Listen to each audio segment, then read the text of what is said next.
রাধে রাধে, আমি শুভশ্রী। আজ আমি এসেছি বীরভূম জেলায় চৌহাট্টার পাশে বাবা চন্দ্রচূড় মন্দিরে। তো আমাদের কপাল খারাপ, এত কাছে এসেও বাবার দর্শন পেলাম না। বাবার নিত্য সেবা যে করেন যে পুরোহিত মশাই, সেই পুরোহিত মশাই নিত্য সেবা করে বেরিয়ে গেছেন, আমাদের আসতে দেরি হয়ে গেছে। তো চলুন আপনাদেরকে একটু মন্দিরটা ঘুরে দেখায়, আশেপাশে গ্রামের মানুষের সঙ্গে কথা বলি, কারণ আজ আমরা ঠাকুরমশাইকে পাই নাই, তাই ঠাকুরমশাইয়ের কাছ থেকে আমরা জানতে পারছি না। আশেপাশে গ্রামের মানুষের মুখ থেকে শুনি। নমস্কার। তো আমি আপনাদের এই চন্দ্রচূড় তলায় এসেছি। তো আপনাদের এখানকার বাবা কত বছরকার পুরনো এই মন্দিরটা? মোটামুটি আমার দাদু বলতে পারবে না কত বছরকার, ঠিক আছে। আমার ধরো 65 বছর বয়সে চললো, কিন্তু আমার দাদুও বলতে পারবে কি না সন্দেহ আছে। মানে এই পাতাল থেকে উঠেছে। ও, মানে বাবার আবির্ভাব পাতাল থেকে? হ্যাঁ, আদিভাত পাতাল থেকে। মানে এখানে গল বাস করতে পারে না, কুমোর বাস করতে পারে না, নিচের থেকে একদম, বুঝলে। তা আপনাদের আশীর্বাদ এখানে বাবা সত্যিকারে আদিবাস। আর সব আছে, সব মন্দির আছে, সব এমনি বসাই, সেটা নয়। এটা তো শিলা একদম তলা থেকে। এই যে পুকুরটা দেখছো, পুকুরটা সব মরে যাবে, কিন্তু ওই জায়গাটা মরবে না। কোন জায়গাটা? ওই যে তোমার গভীরটা রয়েছে না, ওই গভীরটা মরতে যাবে না, জল থাকবেই। কবে কি হয়েছে, হ্যাঁ। এমনি তখন তোমার জঙ্গল ছিল এই জায়গাটা। আমার বাবা বলতো এটা জঙ্গল।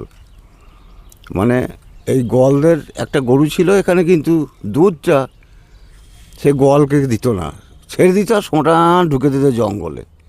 এই জঙ্গলে ঢোকার পর কিন্তু এইখানে সেই পাথরের মাথায় দুধটা অটোমেটিক পড়তো।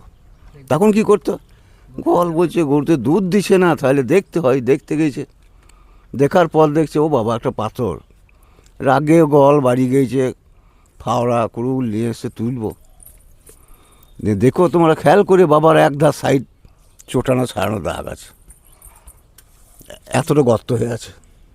আচ্ছা, তারপরে এই মন্দিরগুলো তো ধরো এবার সংস্কার করিয়ে ছেলেপিলেরা এই সব কমিটি করিয়ে যাক, বাবার মন্দিরটা পরিষ্কার পরিচ্ছন্ন করলে করে সেইখান থেকেই কিন্তু এইটা আবির্ভাব। কিন্তু আজকের আমাদের তো বলতেই পারবো না। এই যে শ্মশান, আমরা বলতে পারবো না, আমার বাবা বলতে পারবো না, একমাত্র দাদুরা বলতে পারবে। কত বছর হলো এই মন্দিরের পাশেই শ্মশান রয়েছে? ওই তো শ্মশান, ওইটা মন্দিরের পাশে সামান্য ওইখানে। আর এইগুলো সব বসানো, যে দুটো আছে না, এইগুলো সব বসানো মন্দির বেনেদের। আর এটা তোমার একদম পাতাল থেকে বাবা। আর ওখানে যে দেখলাম বাবা ভৈরবনাথের। হ্যাঁ, ভৈরনাথ, ওটা ভৈরনাথ এমনি বসানো। আর ওইগুলো সব প্রতিষ্ঠা করা, ওগুলো প্রতিষ্ঠা করা। আর এইটা আর এই যে আবির্ভাব আর কি। ও আবির্ভাব মানে একদম নিচে থেকে, ও বলা মুশকিল আছে কত বছর হলো, কখন উঠেছে। এই পুজোটা কখন হয়?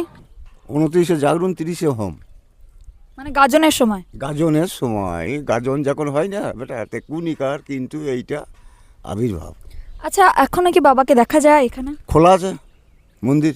না, মানে বাবার কোনো মহিমা কি দেখা যায় এখনো? ঠিক রকম তপস্যা করতে পারলে ঠিক দেখা যাবে, তাছাড়া কিছু করা যাবে না বেটা। তুমি যদি ঠিক রকম সাধনা করো, ঠিক রকম তুমি ঠিক যদি ইয়ে করো, আবির্ভাব করো, বাবাকে ডাকো, ঠিকই তোমাকে দর্শন দেবে। কিন্তু প্রত্যেক দিন পুজো হয়? হ্যাঁ, নিত্য পুজো ডেলি। এই তো বোধহয় পুজো করে চলে গেল, আবার সন্ধ্যে এসে আরতি হবে বাবার, তারপরে মন্দির বন্ধ করে ভোগ টোক দেওয়া হয়? হ্যাঁ, ভোগ দেওয়া হয়। এই তো 15 থেকে আরম্ভ হবে ভোগ, 15 দিন।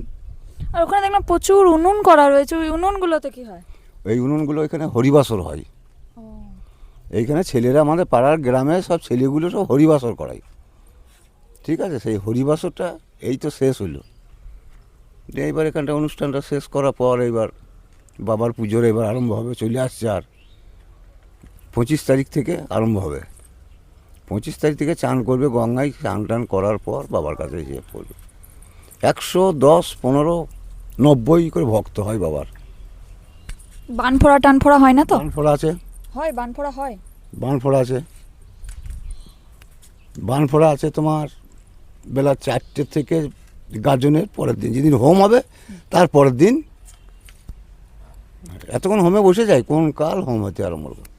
পাঁঠা পরে হোমও হয় বাবার কাছে, বলিদানও হয়। ভোরনাথ বলিদান হবে না, বাবা রয়েছে না, বড়দান রয়েছে, লোকে জায়গা দিতে পারা যায় না। বাপরে, আর শিবরাত্রিতে ভিড় হয়? বাবারে, শিবরাতে লাইন, মেয়ে ছেলেরা, তোমাদের মতন মেয়ে না, বাপরে লাইন, সব জল আনা ধুম, বাবাকে ইয়ে করা ধুম, প্রচুর ভিড় অনুষ্ঠান এখানে করবে। শ্রাবণ মাসেও জল ঢালার সময় ভিড় হয়? হ্যাঁ বাবারে, প্রচুর ভিড়, কঠিন ভিড় হয় এখানে।